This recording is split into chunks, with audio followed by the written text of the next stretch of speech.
That is right, Minecraft Java Edition players that play Minecraft Java Edition on their Windows PC handheld. Today I'm going to show you guys how to optimize your game with Forge so that you can get better FPS, better performance, whatever you want to call it, on your PC handheld. Now I have a whole playlist that is in line with Forge for your PC handheld so that you can use things like Controllable, which is a mod, so that you can use your controller that's built inside the device to actually play Minecraft Java Edition. Why would you want to do that over playing Bedrock Edition? Well, because Minecraft Java Edition is just better.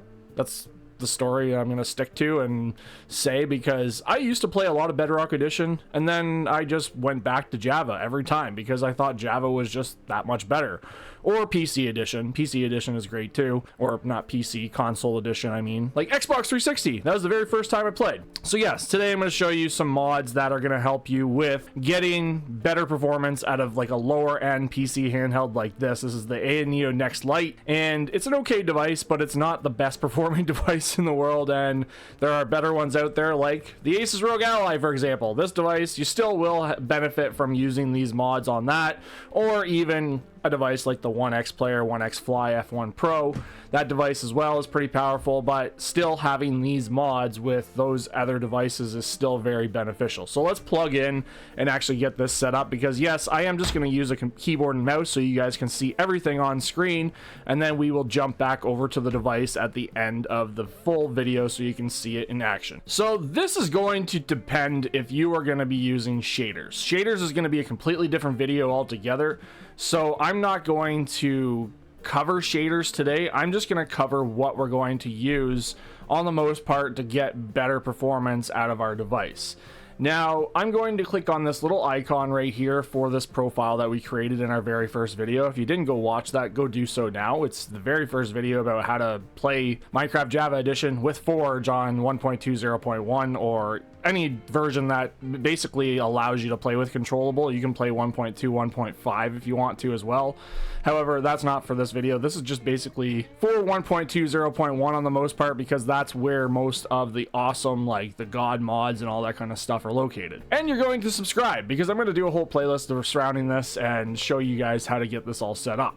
First thing you're going to do, again, is click on the install content page, and it's going to just give you a list of a whole bunch of mods here that you can actually just install on the fly. Very easy, pretty straightforward. So the ones that we're going to install is Cloth Config, Entity Culling by clicking on the install button, Ferrite Core, and now this one is very back and forth. I never have found immediately fast to really help a lot, but you can install it and see if it works or not. And there are a few other ones like Dynamic FPS, which basically reduces the resources while Minecraft is in the background or on idle, or you're in what is called just on the idle mode of Minecraft. So like if you're not doing anything on screen, it's gonna go down to like 30 FPS, so it's not utilizing a lot of your battery. Now on the most part, you're gonna be plugged in.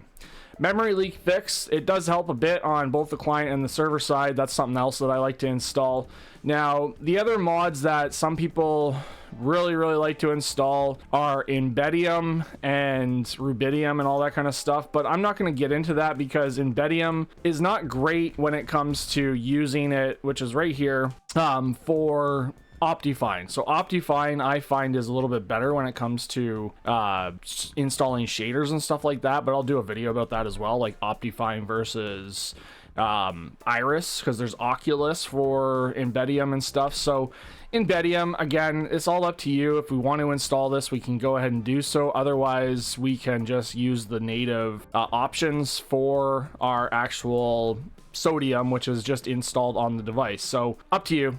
What you do is up to you, but let's install it anyway so I can show you what you want to use this for. Again, Oculus, again, I know this is probably going to be confusing if you're very new. This is a fork of Iris, and that means that we can use shaders, and let's just install it just for the sake of this video, and I'll show you everything that you have to experience. Now, some of these mods will show you what other mods are installed or other dependencies that are installed, if there are any. If you don't need any, then it won't install anything. So like even in Embedium, for example, you used to be able to install, I don't think you need to install textures anymore. I'm going to install it anyways, but it'll tell you if you have any issues. So let's click on play. I'm going to still click play while I'm using a mouse and keyboard just to show you guys what happens if there's an issue. And if there's not an issue, then we're good to go. But if there is an issue, there'll be a little dialog window that says, hey, you can't use these mods. But this is basically me showing you what I like to do to optimize the device as best as possible. Now, this device only has 16 gigabytes of RAM, so I could technically up the actual the allocation of the RAM as well to like 4 gigs if I wanted to. But as you can see here, perfect. I knew that this wasn't compatible. That's why I did that. The mod textures, textures, embeddium options is not needed anymore. So what you can do is just go back down to that mod, and this doesn't always show up, the warnings and stuff, but that's just basically showing you that, yeah, it doesn't work or anything anymore. But you don't really need that anyways. So we're going to change the embeddium up later on down the road, and it's as simple as just toggling it on and off. You don't really even need it on or off anyways. So click on play, and now we can jump right into configuring the settings that we'll have in store for embeddium for us so that we can actually configure these settings. Now, if you're not using shaders or anything like that and you're just using native PoJav launcher, or not PoJav launcher, Minecraft, then I'm used to playing PoJav launcher on my Android, then you don't even have to worry about that. You can just basically use embeddium. Embeddium is a fork of what is called Sodium. Sodium is another launcher or another optimization mod so that you can get better performance and stuff. So go to your options menu here, go to your video settings, and you'll see a whole bunch of different settings in here. They're a lot more straightforward and straight to the point. When you highlight over any of these settings, it'll tell you, hey, this is what it's going to do. It's going to performance impact on a high level. So if you turn down the chunks of your max shadow distance, which is something that we can't natively do, then you might get better performance because you turn down those chunks. You can also go down to your advanced settings and your performance settings, your shader pack settings, your quality, and all that kind of stuff, and change a whole bunch of different features in here. Now, I like to change my particles to decreased, my bitmap levels, I change it between 0 and 2 for low-end devices, and my graphics, I'll leave it at fancy, my clouds I'll leave it at fast, and on the most part, smooth lighting should work fine on this device. Now, entity shadows, if you turn off entity shadows, you will notice a big performance change if you actually have a whole farm full of cows, for example. If you have a whole farm full of cows, you turn this off, you'll see that your FPS and your performance will increase drastically. I promise you that it does work. Your vignetting, it also tells you if it's good or not. It doesn't have really a high impact, but this also has a low impact as well. It just depends on how many entities are in your area. Now, you could leave that on if you want to, but I don't really care that much about shadows on my mobs and stuff, so that is all up to you. But let's click apply. Now, all I did there was just basically I turned down my shadows. You can change your render distance too if you want to. Obviously, that shows you, hey, this is going to increase faster or lower. And now the other thing I want to do is I'm going to press the hotkey for my menu to show up here for a second. And I'm going to change my frame limit to unlimited because I don't want to have that set up just based off of what maximum I can get. The maximum, I guess, is 120 FPS on the actual V-Sync, which is the frame rate of your actual display.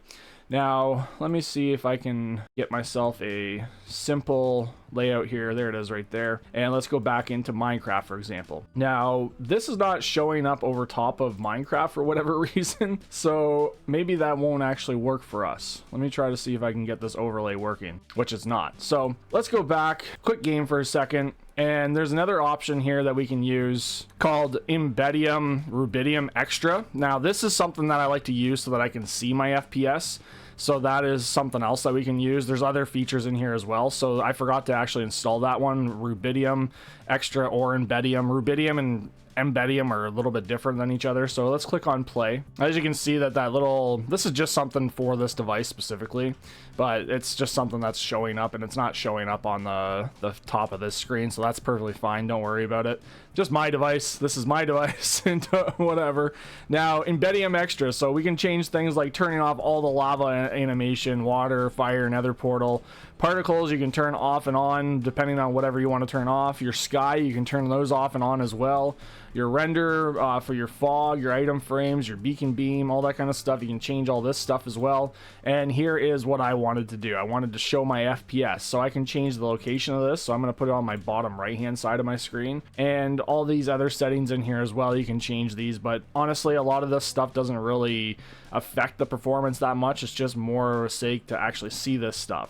Now click on done, click done again, go to your game world and click on play selected world. Now I'm just going to continue using the mouse and keyboard so you guys can see everything on screen and see what the performance does when we change certain settings while we're inside.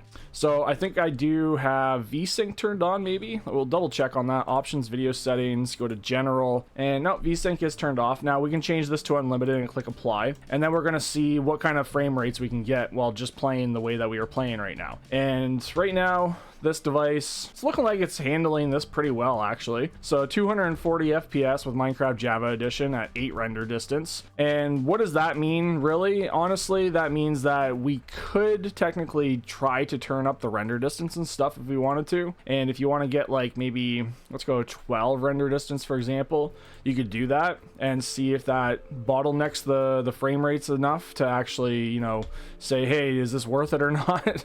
Because as you can see on the bottom right hand side, it did crank down that GPU and CPU a bit because it's not going to be able to handle that 12 render distance. So maybe we can change it to about 10 maybe, and click apply and click done, and back, and let's see what that does. And as you can see here, 10 render distance seems like it's the sweet spot. So we did turn that down and turn it back up, so maybe that's still, you know, something that you can mess around with. And as soon as you see that sweet spot, honestly, I like to go like this, go to video settings, and I will turn this down to 120 FPS.